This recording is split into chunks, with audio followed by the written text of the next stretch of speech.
আসসালামু আলাইকুম বন্ধুরা। আমার বড় ভাই নড়াইল কালিয়াতে একটি মাদ্রাসায় খেদমত করে। আমি ভাইকে কিছু দূর দিয়ে আসতে গিয়েছিলাম।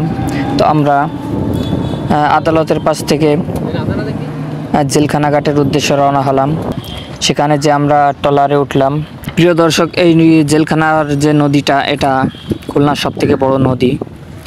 তো এখানে প্রায় সব সময় ট্রলার, জাহাজ, লঞ্চ এগুলা চলতেই থাকে। তো আমরা সেখান থেকে নদী পার হলাম, হয়ে গিয়ে নড়াইলের একটি বাসে উঠিয়ে দিয়ে আসলাম আমার বড় ভাইকে। তো দিয়ে তখন আমি ওখান থেকে আবার রওনা হলাম বাড়ির উদ্দেশ্যে। তো বাড়ির উদ্দেশ্যে রওনা হওয়ার পরে কি হলো আপনারা দেখুন। ওখান থেকে আমি যখন ট্রলারে উঠলাম, ট্রলারটা খুব দ্রুত চলতেছিল।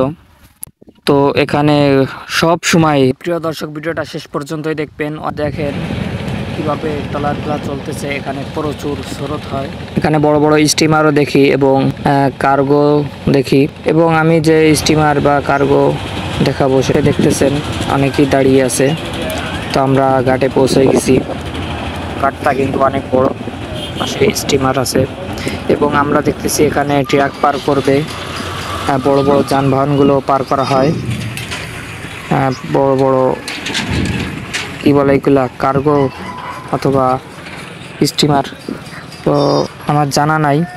তো দেখেন কিভাবে ইজি বাইকগুলা উঠাচ্ছে খুব ধীর স্থিরভাবে। তো এটা অনেক গাড়ি পার করতে পারে, এর ওয়েট নিতে পারে অনেক, পানির ভিতর দিয়ে তবুও চলতে পারে।